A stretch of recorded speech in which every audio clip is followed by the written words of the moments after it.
Syria में Israel की सेना ताबड़तोड़ हमले कर रही है और लगातार अंदर घुसती जा रही है। अब एक नया राज सामने आया है। दावा किया जा रहा है कि इजराइल का असली टारगेट सीरिया नहीं बल्कि ईरान है।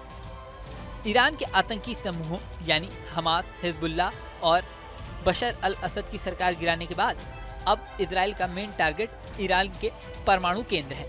दरअसल सीरिया में अपनी एंट्री को इजराइल एक अपॉर्चुनिटी के तौर पे देख रहा है। इजराइल तेजी से तैयारियों को पूरा कर रहा है। इजराइल डिफेंस फोर्स यानी IDF का मानना है कि ईरान इस समय अलग थलग पड़ा हुआ है। इसी वजह से सीरिया में असद की सरकार का गिरना उसके लिए फॉर्चून फेवर है। सीरिया में असद की सरकार के गिरने की वजह आतंकी समूहों का कमजोर होना है। इससे नाराज ईरान परमाणु बम बनाने की कोशिश कर सकता है। ऐसे में इजराइल उसके न्यूक्लियर ठिकानों को टारगेट कर सकता है।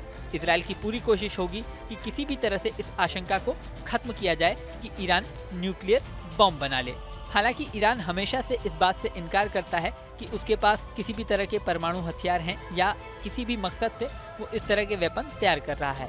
ईरान का हमेशा ये कहना रहा है कि उसकी परमाणु गतिविधियां सिविलियन कार्यों के लिए हैं, लेकिन अमेरिकी खुफिया एजेंसियों और IAEA का मानना रहा है कि ईरान 2003 से ही मिलिट्री परमाणु प्रोग्राम पर काम कर रहा है। तब से ईरान लगातार सिविलियन जरूरतों के अलावा परमाणु प्रोग्राम चला रहा है।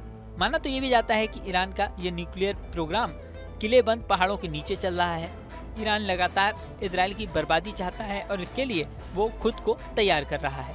ईरान ये भी जानता है कि उसके दुश्मन शक्तिशाली देश हैं, ऐसे में वो परमाणु प्रोग्राम चला रहा है।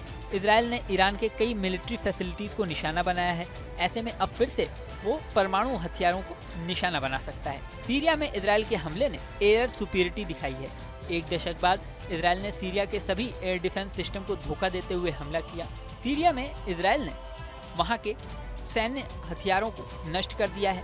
यही नहीं, 48 घंटे के अंदर इजराइल ने सीरिया की पूरी मिलिट्री को ध्वस्त किया। सीरिया में एयर डिफेंस सिस्टम बर्बाद होने के बाद अब इजराइल के पास ईरान तक हमला करने के लिए खुला आसमान मिल गया है।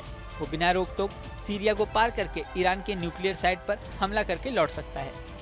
एक रिपोर्ट में दावा किया गया है कि सीरिया में तैनात 86% रूसी एयर डिफेंस सिस्टम बर्बाद करके इजरायली एयरफोर्स ने सीरिया में 86% एयर डिफेंस सिस्टम को नष्ट कर दिया है।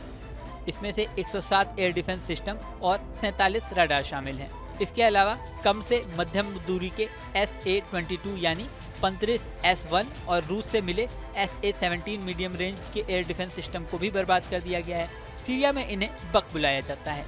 ये दोनों ही एयर डिफेंस सिस्टम रूस ने बनाए थे और सीरिया में प्रोवाइड किए थे।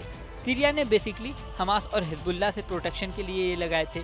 अब इजराइल ने इसे नष्ट किया है और इसका उपयोग ईरान के खिलाफ वो कर सकता है। दावा ये भी किया जा रहा है कि हिजबुल्लाह की भी पूरी कोशिश है कि वो सीरियाई हथियारों का इस्तेमाल करे। जो थोड़े बहुत एयर डिफेंस सिस्टम सीरिया में बचे हैं उनसे इजरायली एयरफोर्स को कोई खतरा नहीं है। अब इजरायली एयरफोर्स आराम से सीरिया के आसमान में उड़ान भर सकती है। इससे पहले इजराइल सीरिया के ऊपर सीधे उड़ान नहीं भर सकता था। इस समय हिजबुल्लाह के लड़ाके असद की मदद करने के लिए जुटे हुए हैं। वो सीरियाई सरकार से बचे हुए हथियारों का इस्तेमाल करके इजराइल के खिलाफ बड़ा कदम उठाना चाहते हैं। इजराइल के हमले ने सीरिया के 27 फाइटर जेट्स, 24 हेलीकॉप्टर्स और सैकड़ों मिसाइलों को बर्बाद कर दिया है। इसके अलावा सीरिया ने 15 जंगी जहाज़ों को भी डुबो भी इजराइल ने डुबो दिया है। अब आगे इस जंग में क्या होता है ये तो समय बताएगा। इस वीडियो में फिलहाल इतना ही। बने रहें न्यूज़ नेशन के डिजिटल प्लेटफॉर्म पर।